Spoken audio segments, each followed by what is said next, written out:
Prime time के sponsor हैं स्वागत, अदरक, लहसुन और मसाले, 100% प्योर एंड हाइजीनिक। आदाब, मैं मोहम्मद अमजद अली। प्राइम टाइम में आपका खैर मकदम है। नाज़रीन किराम, दुनिया जब से कायम हुई है तब से दुनिया में कोई ना कोई छोटे या बड़े पैमाने पर बीमारियां आती रही हैं। बीमारियां दो किस्म की है, एक तो एक दूसरे से फैलने वाली और एक तो एक दूसरे से नहीं फैलती है। जो जिसको मुतासिर करती है वही जो है उसका इलाज वो करा लेगा और ठीक हो जाएगा। मगर ये जो एक दूसरे से फैलने वाली जो चीज़ होती है, जो छोटे या बड़े वबाई अमराज होते हैं, उनको कंट्रोल करना बहुत ज़रूरी होता है, नहीं तो सारी इंसानियत ख़तरे में पड़ सकती है। जैसा कि हमने कोविड के मामले में देखा है कि लाखों की तादाद में लोग मरे हैं। वजह ये कि कुछ तैयारी नहीं थी और फिर कुछ एहतियातों को जो है मलहूज़ नहीं रखा गया था। ये हुकूमती सतह पर भी हुआ, अवामी सतह पर भी हुआ। बहरहाल, ऐसी बड़ी बीमारियों को कंट्रोल करने के लिए एक ख़ास स्किल की ज़रूरत होती है और वो स्किल जो है infection control academy of India में सिखाया जाता है। हैदराबाद, यूनिवर्सिटी ऑफ हैदराबाद और infection control academy of India के इश्तराक से एक प्रोग्राम चलाया जा रहा है, जिसके करता धरता हैं काबिल तरीन प्रोफेसर डॉक्टर रंगा रेड्डी बुर्री साहब, जो कि इफ्काई के प्रेसिडेंट भी हैं और जो है यूनिवर्सिटी ऑफ हैदराबाद के ऑनररी प्रोफेसर हैं। इसके अलावा ये कॉमनवेल्थ कंट्रीज़ के लिए online infection prevention and control की तालीम भी दे रहे हैं। मेरे ख्याल से ये प्रोफेसर साहब जो ये कॉन्सेप्ट लेके आए हैं, इन्फेक्शन प्रिवेंशन एंड कंट्रोल, ये सबसे पहला जो है यहीं पर इंट्रोड्यूस हुआ है और ये साहब जो है उसके पहले प्रमोटर हैं। हमें बड़ी खुशी है डॉक्टर रंगारेड्डी साहब को हमारे बीबीएन चैनल पर खैर मकदम करते हुए। Sir, you are welcome to BBN channel. Amjad ji नमस्कार। आपका सभी प्रेक्षकों को हमारा तरफ से शुभकामना है। और ये जो कोविड अभी 19 चल रहा है, इस समय में हम सबको बहुत दुआ चाहिए, क्योंकि जो अभी सिचुएशन जो है वो बहुत गहरी सिचुएशन है। होपफुली अभी अगले 6-7 महीने में हम सब इस पैंडेमिक से बाहर आ जाए। ओके, बाहर आने के लिए मगर कुछ करना पड़ता है, जो कि वैक्सीनेशन की शक्ल में हो रहा है। बिल्कुल, देखने में यह भी आ रहा है न सिर्फ इंडिया में बल्कि दूसरे ममालिक में भी वैक्सीन लेने में कुछ लोग कतरा रहे हैं। वैक्सीन हेसिटेंसी जो है देखने में आ रही है। ये आवाम में ही नहीं बल्कि हेल्थ केयर जो है प्रोफेशनल्स में भी पाई जाती है। तो क्या ये इनके खदशात, ये जो फियर है, ये जो अप्रीहेंशंस है, ये वाजबी है या फिर इनको इस फियर से बाहर आना चाहिए, अननेसेसरी है और वैक्सीन लेना चाहिए? इस बारे में आप क्या कहेंगे?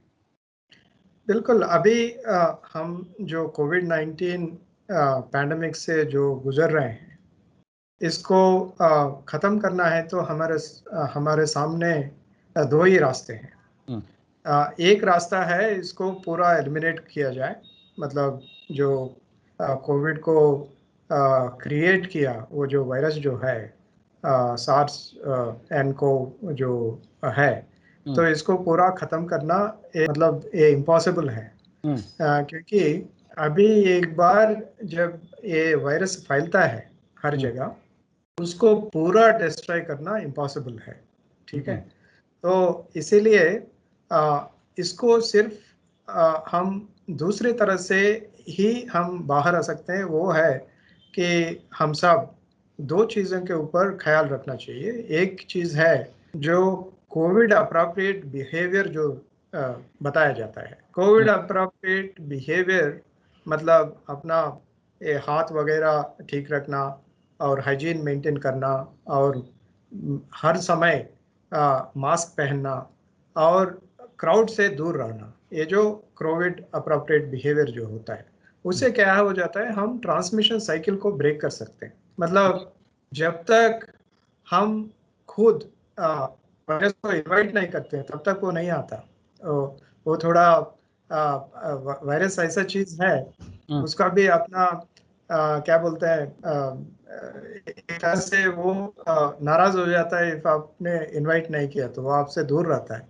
जी। तो इसीलिए ये कोविड अप्रोप्रिएट बिहेवियर से हम ये ट्रांसमिशन साइकिल जो है, मतलब एक आदमी से दूसरे आदमी को जो ट्रांसमिशन होता है उसको चेन को ब्रेक कर सकते हैं।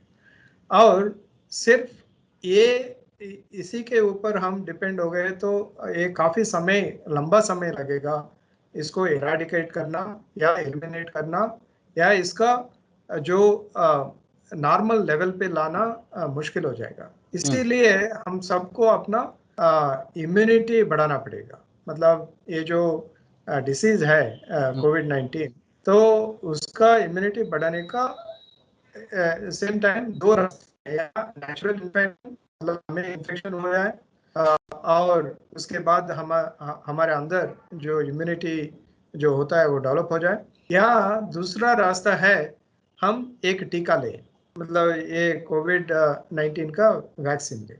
हमारे सामने दो ऑप्शंस है अगेन इम्यूनिटी बढ़ाने के लिए। ये एक ऑप्शन है कि नेचुरल इन्फेक्शन, मतलब हम ये कोविड-19 का इन्फेक्ट होके फिर बाहर आना, उसके बाद हमारे हमारे अंदर एंटीबॉडीज वगैरह वगैरह डेवलप हो जाएंगे, और फ्यूचर में जब ऐसा अटैक होगा, सेकेंड अटैक या थर्ड अटैक होगा, तो अपना बॉडी जो है वो रेडी हो जाएगा और उसके साथ फाइट करके हमें ये डिसीज से बाहर लेके आएगा। ये एक चीज।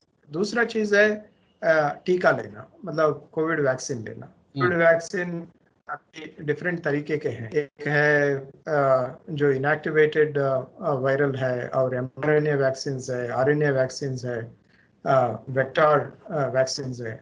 मतलब डिफरेंट टेक्नोलॉजीज ऑलरेडी डेवलप होके हमारे इंडिया में आज ऑलरेडी 3 वैक्सीन अवेलेबल है। All of them are studied to be safe.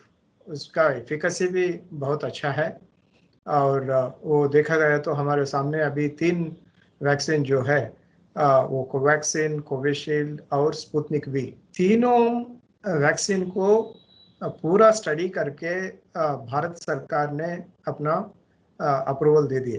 तो इसीलिए उसका सेफ्टी और एफिकेसी के ऊपर कोई शक नहीं होना चाहिए। मेरे लिए कोई शक नहीं है। मैं इसके ऊपर काफ़ी स्टडीज़ किया हूँ, काफ़ी क्लिनिकल स्टडीज़ का रिजल्ट्स देखा हूँ, और उसके ज़रिए मैं पूरा कॉन्फिडेंस से बता सकता हूँ कि ये जो अवेलेबल जो वैक्सीन हैं वो सारे अच्छे वैक्सीन हैं, और हर आदमी को लेना चाहिए। और ये भी आपको समझना चाहिए कि ये वैक्सीन जब लेते हैं, तो वैक्सीन लेने के बाद हम ये नहीं समझ सकते हैं कि मेरे को इन्फेक्शन नहीं होगा या मैं दूसरों को ट्रांसमिट नहीं नहीं कर पाऊंगा। नो, जब आपका वैक्सीन होगा आपको यही फायदा होगा कि even if you are going to get again an infection, that would not be severe or it would not lead into death। मतलब आपका मौत नहीं होगी या आपका इतना सीरियस इन्फेक्शन नहीं होगा कि आप आईसीयू में जाना पड़े। ठीक है, तो इसीलिए even after vaccination also you need to continue with your COVID appropriate behaviour. मतलब उसके मतलब आपको हर समय जब बाहर निकलते हैं तो मास्क पहनना चाहिए, और कितना हो सकते हैं उतना आप लोगों से दूर रहना चाहिए, मतलब फिजिकल डिस्टेंसिंग मेंटेन करना चाहिए। और आपका जो जनरल हाइजीन जो है, मतलब आपका शरीर का हाइजीन और आपका एनवायरनमेंट का हाइजीन हर समय आपको ठीक रखना चाहिए।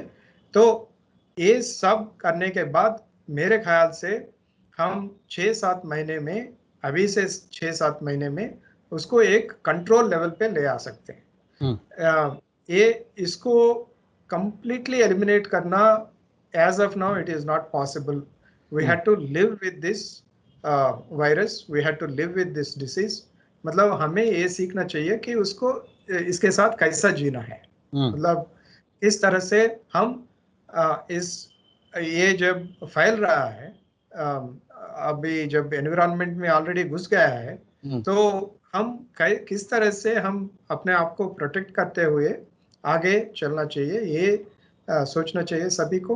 मैं इसके जो टिप्स जो है मैं ऑलरेडी आपको बता चुका हूँ। जी, ये जो 3 जो है ब्रांड्स ऑफ वैक्सीन्स है, कोविशील्ड है, कोवैक्सिन है और स्पुतनिक है, क्या ग्लोबली भी ये 3 रिकॉग्नाइज्ड है? जो कोविशील्ड जो है ये कैम्ब्रिज वालों ने डेवलप किया था, कैम्ब्रिज यूनिवर्सिटी वालों ने डेवलप किया था, और एस्ट्राजेनेका करके एक फार्मास्यूटिकल कंपनी, आई थिंक ये top 5 companies in the world में आता है, उन लोगों ने उनके साथ रिसर्च एंड डेवलपमेंट में कोलैबोरेट करके ये वैक्सीन को डेवलप किया गया। और ये इसको बोलते हैं वेक्टोरल वैक्सीन, मतलब जो एक दूसरा वायरस लेके उसका जो जेनेटिक मटेरियल जो है उसको खींच के बाहर फेंक के, मैं मतलब जो शब्द में बता रहा हूँ जो जनरल पब्लिक को समझ में आए, तो उसका जो जेनेटिक मटेरियल जो है वो खींच के बाहर फेंक के, और जो कोविड का जो स्पाइक्स जो होते हैं उसमें इंट्रोड्यूस करके ये वैक्सीन तैयार किया गया। और ये जो वैक्सीन डेवलपमेंट हुआ ये बहुत कम समय में हुआ था, मतलब करीब 9 महीने के अंदर ये वैक्सीन रिलीज किया गया था। इसीलिए ये हुआ, मैं हर जगह जब भी ये वैक्सीन के बारे में बात करता हूँ ये हमेशा बोलता हूँ कि ये जो 9-10 साल जो लगते हैं ये वैक्सीन मैन्युफैक्चर करने के लिए, वो 9 महीने में कैसा आया, ये बहुत लोगों को, जनरल आवाम पब्लिक को नहीं है, और इवन एक्सपर्ट्स को भी और डॉक्टर्स को भी, हेल्थ केयर प्रोफेशनल्स को भी हमेशा ये क्वेश्चन होता है। मैं इसके आंसर सीधा एक लाइन में बोलता हूँ, ये जो वैक्सीन प्लेटफॉर्म जो तैयार किया गया था वो अभी तैयार नहीं हुआ ये 9 महीने में। इसका प्रिपरेशन हुआ था जब हमें सार्स और मेर्स करके पहले कोविड वायरस का 2 और एपिडेमिक आए थे, तब इसका प्रिपरेशन शुरू हुआ था। लकीली हमें जो सार्स एंड मेर्स जो आया था 2010 तक, जो 2 बार आए थे कोविड वायरस के वजह से जो इन्फेक्शंस आए थे, के लिए वो बहुत लोकलाइज था, उसको कंटेन किया गया था, तो इसीलिए वैक्सीन का जरूरत नहीं पड़ा उस समय। तो इसीलिए जो प्लेटफॉर्म तब बना था वो प्लेटफॉर्म को यूज करके very quickly they could come out with vaccine. तो इसीलिए जिन लोगों को जो क्वेश्चन है कि इतना कम समय में कैसे इतना इफेक्टिव और सेफ वैक्सीन लेके आया, तो ये आपका आंसर है। और आपका जो क्वेश्चन का आंसर, कोविशील्ड अभी वर्ल्ड में सबसे ज़्यादा वैक्सीनेशन प्रोग्राम्स में इंक्लूडेड है, including Europe, America and Africa and Asia में करीब 70 कंट्रीज में और आज ये कोविशील्ड का वैक्सीन दिया जा रहा है।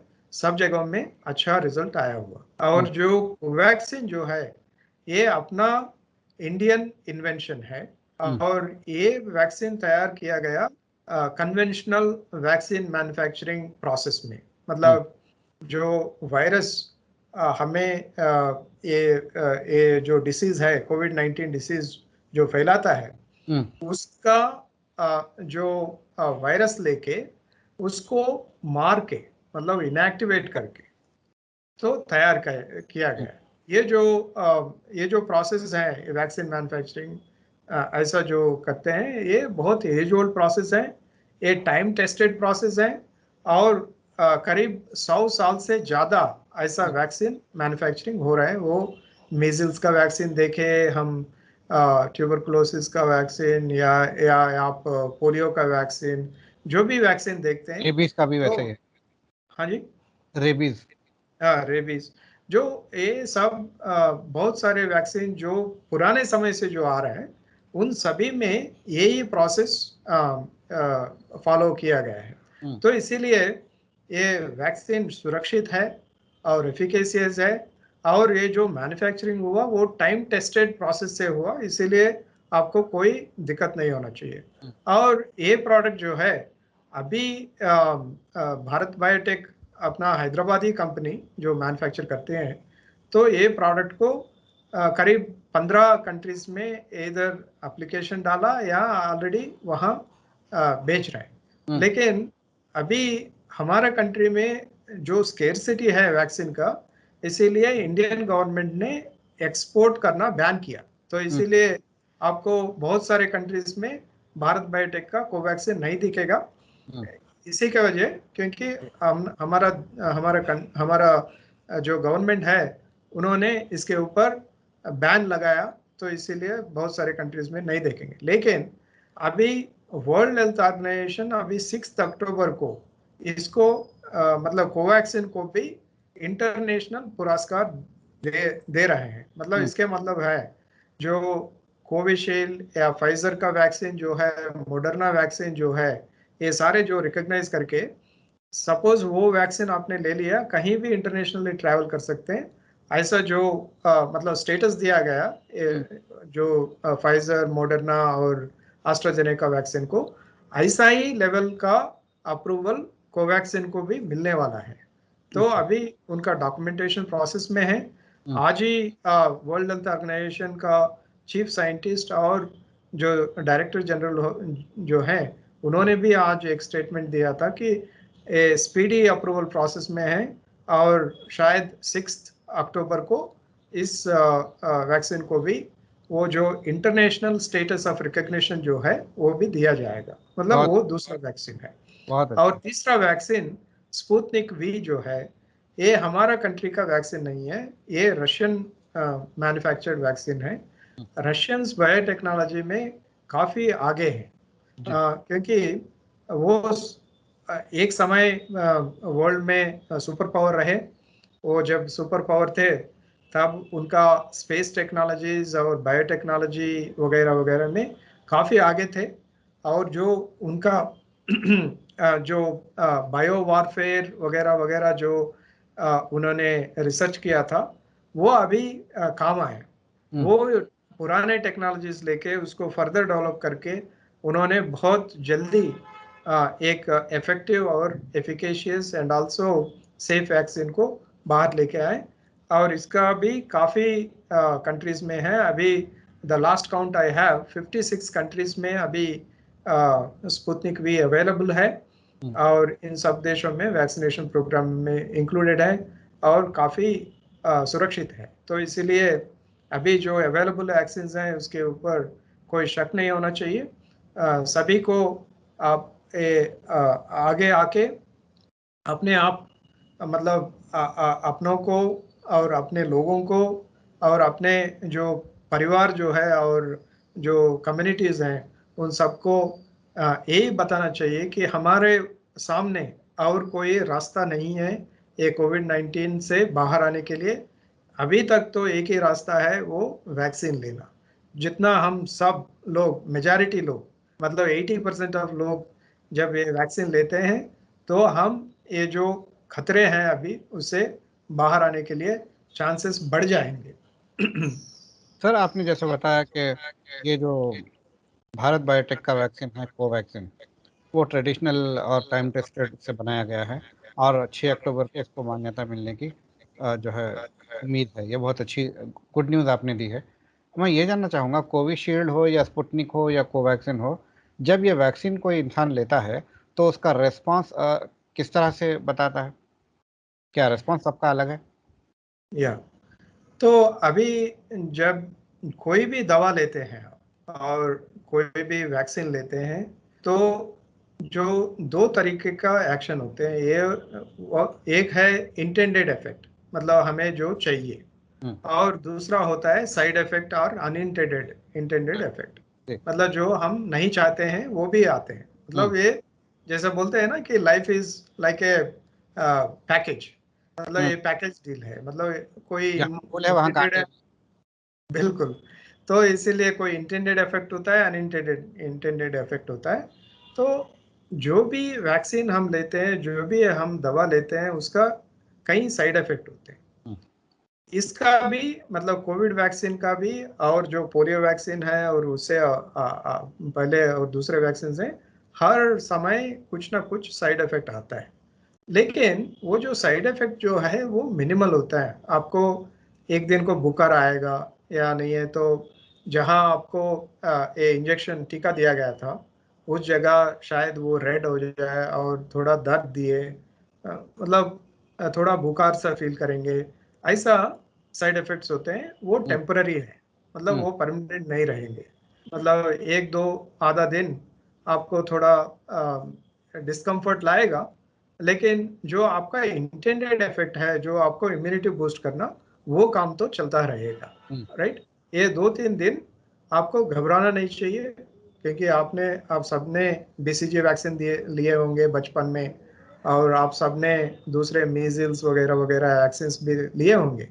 आपको ये ऑलरेडी एक्सपीरियंस हुआ होगा कि जब भी हमें ये इंजेक्शन लेते हैं तो 1-2 दिन उसके असर पड़ता है, मतलब साइड इफेक्ट आता है कि थोड़ा बुखार और हेडेक वगैरह वगैरह, वो 2-3 दिन में निकल जाता है। तो इसके लिए कोई घबराहट नहीं होना चाहिए। और कभी कभी सीरियस एडवर्स इवेंट भी हो सकते हैं, लेकिन वो इतना रेयर है कि वो जीरो के साथ मल्टीपल मल्टीपल जीरोस लग के एक होता है, ठीक है। मतलब कहीं मिलियनों में एक में सीरियस इफेक्ट होता है। वो भी मतलब जब आदमी का मतलब ऑलरेडी प्रिपेयर्डनेस नहीं है ठीक तरह से, मतलब ऑलरेडी बुखार है या कुछ और इलनेस चल रहा है और एट्सेट्रा एट्सेट्रा। तो इसीलिए आप जब वैक्सीनेशन कर रहे हैं तो वैक्सीनेशन सेंटर में आपको बताना चाहिए जरूर कि आपका क्या क्या अभी एग्जिस्टिंग डिसीज है, और सपोज ऑलरेडी आपको बुखार है, ऐसा कुछ है, तो आप थोड़ा वेट करना चाहिए जब तक वो बुखार कम हो जाए, और वो जो डिसीजेस हैं आपको वो कंट्रोल में लेके आने के बाद आपको वैक्सीन दे सकते हैं। इसीलिए वैक्सीन का कभी कभी साइड इफेक्ट्स होता है, लेकिन उसके ऊपर इतना घबराने का कोई बात नहीं है। वो 1 in a million जैसा होता है, उसमें थोड़ा मीडियम टू सीवियर हो सकता है, लेकिन उसको भी कंट्रोल ठीक तरह से कर सकते हैं। ठीक है डॉक्टर, जिस तरह से आपने बताया कि कोविड वैक्सीन जल्दी बाजार में आने का रीज़न ये है कि ऑलरेडी सार्स कोव पे रिसर्च चल रही थी, मगर चूंकि वो पेंडेमिक नहीं था उसको वैक्सीन की ज़रूरत नहीं पड़ी थी, मगर वो स्टडीज़ को जो इन्फॉर्मेशन जमा हुई थी उसको कैरी फॉरवर्ड करने की वजह से ये आसानी से आ गया मार्केट में। क्या और एक वजह ये हो सकती है कि दुनिया अब टेक्नोलॉजिकली बहुत एडवांस्ड हो चुकी है? क्या टेक्नोलॉजिकल एडवांसमेंट की वजह से भी वैक्सीन जल्द आने की वजह बन सकती है? आपने बिल्कुल बहुत अच्छा क्वेश्चन पूछे। तो इसके ऊपर भी मैं काफ़ी बोलता रहता हूँ कि आज जो टेक्नोलॉजिकल एडवांसमेंट जो है, हमने पीक पे रीच हो गए, स्पेशली बायोटेक्नोलॉजी रिसर्च में।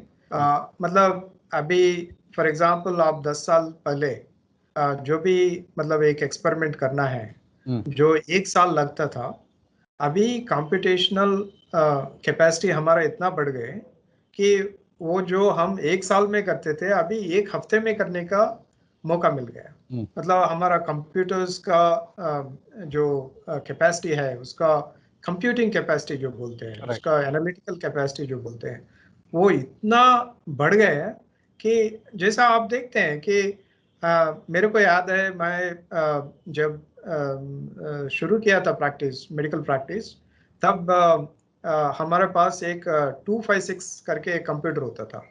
मतलब 256 मेगाबाइट्स होता था उसमें। आज 256 मेगाबाइट्स तो कुछ भी, बिल्कुल भी कुछ नहीं है। अब आजकल आपका फोन पे ही 256 गीगाबाइट्स होता है। मेगाबाइट कहाँ और गीगाबाइट कहाँ, मतलब 1000 टाइम्स मोर कैपेसिटी आपका छोटा सा एक आपका ये मोबाइल में मिल रहा है। ऐसा ही अपना जो लेबोरेटरीज में अपना जो कैपेसिटी है उसका टेस्ट करने का और उसको एनालाइज करने का, डेटा एनालिसिस करने का, उसका कैपेसिटी ट्रेमेंडसली बढ़ गए। मतलब इसी के वजह से हम जो काम 1 साल में करते थे पहले, अभी 1 हफ्ते 1 महीने के अंदर खत्म करने का मौका मिल गया। ये एक चीज है। दूसरा चीज है कि अभी जब कोविड सिचुएशन बहुत गहरे मामला हो गया था, सही सभी देशों ने मतलब यूनाइटेड स्टेट्स से लेके सबसे जो नीचे जो है कंट्री, सभी ने सोचा कि अभी भाई इससे ये खतरे से बाहर आने का कोई और रास्ता नहीं है, ये कोई वैक्सीन या कोई ऐसा दवाई होना चाहिए जो यूज करके हम इसे अपने पॉपुलेशन को बचा सके। तो इसीलिए जो भी पैसा चाहिए ये एक्सपेरिमेंटेशन के लिए, जो भी टेक्नोलॉजी डेवलपमेंट के लिए पैसा और लोग चाहिए, वो सब जमा करके वो सब यूनिवर्सिटीज को और जो फार्मास्यूटिकल कंपनीज को वो सारा मिलने के लिए पूरा तैयारी किया था। और गवर्नमेंट्स, एनजीओस, इंडिविजुअल्स, एवरीबॉडी इकट्ठे होके इतना मतलब अच्छा से कोऑर्डिनेशन करके, इतना अच्छा से कोऑपरेट करके ये वैक्सीन्स और मेडिसिन को बाहर निकालने के लिए पूरा कोशिश हुई थी। ये आपने जैसा ठीक बोला था कि ये technological advancement and a joint collaboration or cooperation between the countries that has made actually this possible to get the vaccines in the shortest possible time. जी डॉक्टर, आपसे आप बात करके हमें बेहद खुशी हुई। हम आपको जो है इसके अलावा भी आपको याद करेंगे दीगर मौज़ूआत पे बात करने के। आज तो आपने जो वैक्सीन और वैक्सीनेशन के ताल्लुक से, उसकी एफिकेसी के ताल्लुक से और उसके सेफ होने के ताल्लुक से जो बातें बताई, उससे जो है मेरे ख्याल से काफ़ी लोगों को फ़ायदा होगा और वैक्सीन को प्रमोट करने में जो है आसानी होगी। जितने ज़्यादा लोग वैक्सीन लेंगे उतना ख़तरा जो है कम होने का इम्कान है। हमसे बात करने का बेहद शुक्रिया। Thank you very much. मेरा क्षमा करिएगा, मेरा मतलब उर्दू और हिंदी मेरा इतना ठीक नहीं है, तो मैं कोशिश करूँगा अगले इंटरव्यूज में थोड़ा और क्लैरिटी लेके आने के लिए। Bear with me. Thank you. बहुत शुक्रिया। तो नाज़रीन, ये थे डॉक्टर रंगा रेड्डी बुरी साहब, सदर infection control academy of India. इन्होंने जनरल इन्फेक्शन के ताल्लुक से भी बताया और कोविड वैक्सीन के ताल्लुक से बताया कि किस तरह से कोविड वैक्सीन डेवलप हुआ है, क्यों इतना तेज़ी से डेवलप हुआ है, और फिर जिस तरह से दूसरे वैक्सीन होते हैं जैसा कि पोलियो वैक्सीन है, डीपीटी है, और जो भी वैक्सीन पहले जो लेते थे उसमें भी जो है बुखार वगैरह आता था, साइड इफेक्ट्स होते थे। इससे किसी को घबराने की ज़रूरत नहीं है। ये वैक्सीन सेफ भी है और एफिकेशियस भी है। अब उम्मीद करते हैं कि इन्होंने बहुत अच्छी खबर ये दी है कि कोवैक्सीन को बहुत जल्द मान्यता मिल जाएगी। गालिबन इन्होंने बताया 6 अक्टूबर को जो है इसका रिकग्निशन मिल जाएगा।